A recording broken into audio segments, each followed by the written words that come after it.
আর পুকুরে নামলেই মাছ মিলে যায়। এটাই আমাদের গ্রামের সুখ আর আনন্দ, যেন নিজের পরিবারের কেউ ধরা পড়েছে জালে। আসসালামু আলাইকুম বন্ধুরা, আজকে একদম নিরামিষ ছিল, তাই সকাল সকাল জাক্কি নিয়ে যাচ্ছি নিজের পুকুরে মাছ ধরতে। আসলে নিজের একটা পুকুর থাকলে অনেক সুবিধা, যখন খুশি মাছ ধরা যায়, আর মেহমান আসলে লজ্জা পেতে হয় না, আর নিরামিষ খাবার দিতেও হয় না। এখন আস্তে আস্তে জাক্কি হাতে নিয়ে ঠিকঠাক করছি ইট্টা মারবো বলে।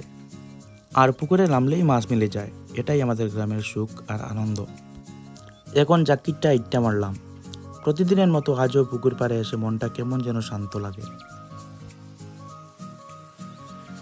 এখন আস্তে আস্তে বসে জাক্কিটা টেনে টেনে পানির উপরে তুলছি।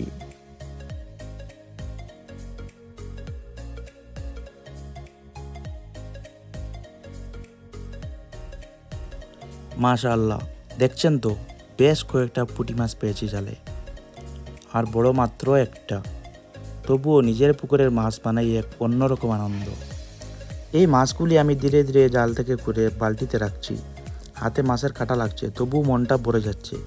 নিজের পুকুরের মাছ, একটা আলাদা মায়া আছে, যেন নিজের পরিবারের কেউ ধরা পড়েছে জালে। আমার এই মাছ ধরার ভিডিওটা আপনাদের কেমন লাগলো জানাবেন। আপনাদের ভালো লাগলে একটা লাইক, কমেন্ট ও শেয়ার করবেন। আবার দেখা হবে অন্য কোনো সুন্দর ভিডিও নিয়ে। সবাই অনেক অনেক ভালো থাকবেন এবং হাসি খুশি থাকবেন।